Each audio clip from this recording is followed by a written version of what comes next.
There are a variety of different approaches to implementing generalization in object-oriented languages. One that we've just alluded to is inheritance that follows specific rules. Second, you could just simply use a single class that has some kind of flag that indicates whether a particular instance is of a certain type. And you might have multiple types, and the flag could have multiple different values. If you did that, you would then be hiding the child data, that particular type, inside that class as indicated by the flag.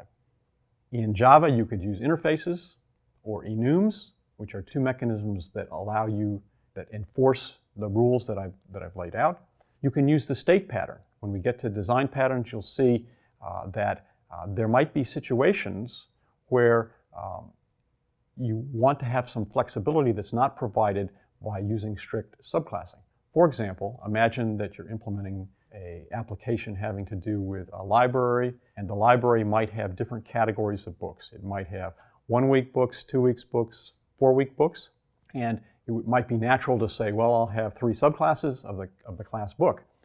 But what happens when a 1-week book becomes a 2-week book? In object-oriented languages, you can't change the class of something.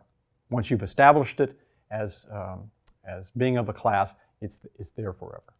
So the state patterns allows you to have a way to have dynamically be able to adjust the class of an object. And then for languages like C++ that have multiple inheritance, this gives you the ability to specify the properties that you wish to inherit in more than one class and be able to inherit from those classes just what you need.